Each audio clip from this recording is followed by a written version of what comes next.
Twelfth की chemistry का first chapter पढ़ रहे हैं हम लोग सॉल्यूशंस। उसका 8th टॉपिक पढ़ रहे हैं क्वालिटेटिव प्रॉपर्टीज। क्वालिटेटिव प्रॉपर्टीज में फोर्थ क्वालिटेटिव प्रॉपर्टी हम पढ़ने वाले हैं ऑस्मोटिक प्रेशर। ऑस्मोटिक प्रेशर पढ़ने से पहले कुछ बेसिक चीजें हैं जो हमें जाननी चाहिए। उसमें पहला क्या है कि किसी भी नेचुरल सिस्टम में जो भी हमारे आसपास नेचर है उस नेचुरल सिस्टम में एनर्जी या मैटर हमेशा फ्लो करती है कहां से कहां, हायर से लोअर पॉइंट की तरफ। जहां पर हाई एनर्जी होगी वहां से एनर्जी फ्लो करेगी लोअर पॉइंट की तरफ। जहां पे हायर मैटर ऑफ कंसंट्रेशन होगा, हायर कंसंट्रेशन ऑफ मैटर होगा, वहां से फ्लो करेगा लोअर कंसंट्रेशन ऑफ मैटर की तरफ। हाई टेम्परेचर से लो टेम्परेचर की तरफ, हायर हीट से लो हीट की तरफ। और भी ऐसे जो नेचर में सिस्टम है, जो प्रॉपर्टीज हैं एनर्जी और मास से रिलेटेड, वो सारी फ्लो करते हैं हायर से लोअर पॉइंट की तरफ। दूसरा पॉइंट जो हमें जानने की जरूरत है वो है semi permeable membrane. Semi permeable membrane क्या होता है? कोई भी नेचुरल या मैन मेड आर्टिफिशियल एक तरह की मेम्ब्रेन होती है। नेचुरल मेम्ब्रेन जैसे साइटोप्लाज्म होता है, प्लांट सेल में पाया जाता है, और क्या बोलते हैं स्किन सेल्स होती हैं, फ्रूट्स की जो सेल्स होती हैं, पॉलीमर्स जो मैन मेड पॉलीमर्स होते हैं, ये क्या होते हैं? ये permeable membrane, semi permeable membranes होते हैं। सेमी परमिएबल का मतलब कि लार्जर साइज के पार्टिकल्स उनको पेनिट्रेट नहीं कर पाते हैं, पेनिट्रेट करके क्रॉस नहीं कर पाते हैं, पर स्मॉलर या माइक्रोस्कोपिक साइज के जो पार्टिकल्स होते हैं वो उनको पेनिट्रेट करके एक साइड से दूसरे साइड चले जाते हैं। ऐसे मेम्ब्रेन्स को सेमी परमिएबल मेम्ब्रेन कहा जाता है।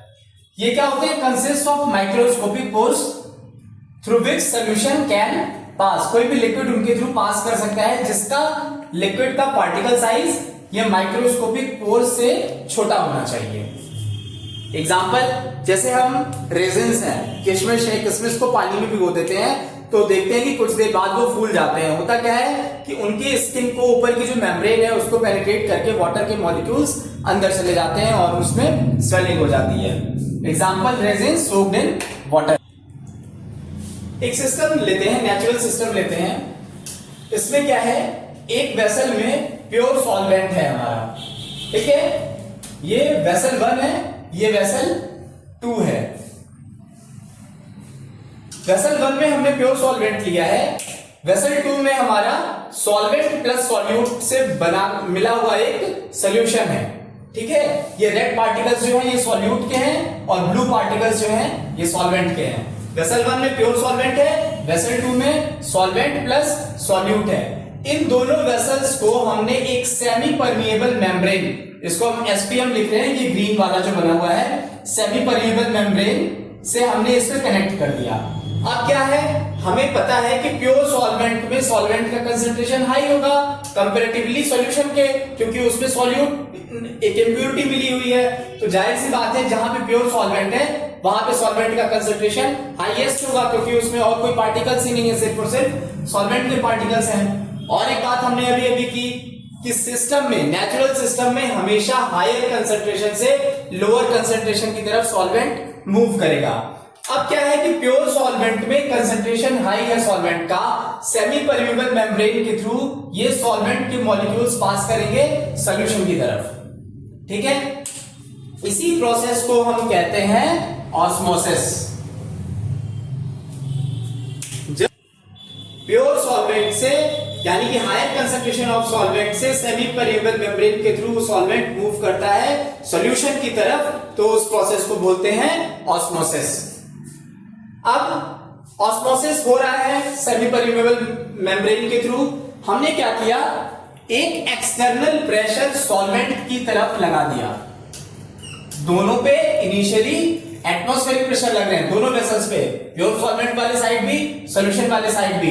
लेकिन अब हमने क्या किया? ऑस्मोसिस हो रही है अभी। हमने क्या किया कि सॉल्यूशन वाले साइड एटमॉस्फेरिक प्रेशर के साथ साथ एक एक्सटर्नल प्रेशर लगा दिया, जिसको हम रिप्रेजेंट करते हैं पाई से। और ये पाई है हमारा ऑस्मोटिक प्रेशर। ये करेगा क्या? ये ऑस्मोटिक प्रेशर उस प्रेशर के बराबर होगा जिसको हम अगर सॉल्यूशन के साइड लगा दें ये एटमॉस्फेरिक प्रेशर, ये ऑस्मोटिक प्रेशर वो प्रेशर होगा जिसको अगर हम सॉल्वेंट के साइड लगा दें, सॉल्यूशन के साइड लगा दें, तो ऑस्मोसिस स्टॉप हो जाएगी। तो कहने का मतलब ऑस्मोटिक प्रेशर वो प्रेशर है जो हम अगर एक सिस्टम है जिसमें ऑस्मोसिस हो रही है और सॉल्यूशन के साइड ऑस्मोटिक प्रेशर को लगा दिया जाए तो ऑस्मोसिस का प्रोसेस स्टॉप हो जाएगा। उस प्रेशर को ऑस्मोटिक प्रेशर कहते हैं और इसे हम डेनोट करते हैं पाई से। और ऑस्मोटिक प्रेशर जो पाई है ये एक कॉलिगेटिव प्रॉपर्टी है, कॉलिगेटिव प्रॉपर्टी है और एक्सपेरिमेंट से ये पाया गया है कि पाई डिपेंड करता है कंसंट्रेशन ऑफ सॉल्यूट के ऊपर या फिर मोलैरिटी जिसको कहते हैं, मोलैरिटी के ऊपर ये osmotic pressure concentration of solute molarity के ऊपर डिपेंड करता है। तो हमने देखा कि ऑस्मोटिक प्रेशर है वो डायरेक्टली प्रोपोर्शनल है किसके, मोलैरिटी ऑफ सॉल्यूशन के। ये डेटा हमें कहां से मिला, ये एक्सपेरिमेंटल फैक्ट है। अच्छा, ये जो ऑस्मोटिक प्रेशर डायरेक्टली प्रोपोर्शनल है मोलैरिटी ऑफ सॉल्यूशन, हम उसको C से रिप्रेजेंट कर रहे हैं यहाँ पे मोलैरिटी ऑफ सॉल्यूशन को। ये किसी एक पर्टिकुलर टेम्परेचर का डेटा होगा, एक किसी पर्टिकुलर टेम्परेचर पे जो ऑस्मोटिक प्रेशर है वो डायरेक्टली प्रोपोर्शनल होगा मोलैरिटी ऑफ सॉल्यूशन के। तो उस टेम्परेचर को हमने मान लिया यहां पर T। जब इस प्रोपोर्शनैलिटी को हटाएंगे तो प्रोपोर्शनैलिटी कांस्टेंट लगाएंगे R, और चूंकि टेम्परेचर भी हमारा एक स्पेसिफिक टेम्परेचर है तो टेम्परेचर भी एक कांस्टेंट टेम्परेचर होगा। तो osmotic pressure is equals to क्या हो जाएगा, C into R into T। R क्या है यहां पे, gas constant, T fix temperature, C molarity of solution. C को क्या लिख सकते हैं, number of moles of solute upon volume of solution, क्योंकि मोलैरिटी का फॉर्मूला यही होता है N2 upon V into R into T। Number of moles of solute क्या होगा, weight of solute upon molecular weight of solute. N2 को हमने replace कर दिया W2 अपॉन MW2 से, V को ऐसे ही रहने दिया, RT को ऐसे ही रहने दिया। अब इस MW2 को यहां ले आएंगे और पाई को इधर ले आएंगे, तो मॉलिक्यूलर वेट ऑफ सॉल्यूट क्या हो जाएगा, molecular weight of solute equals to weight of solute into gas constant into temperature divided by osmotic pressure multiplied by volume.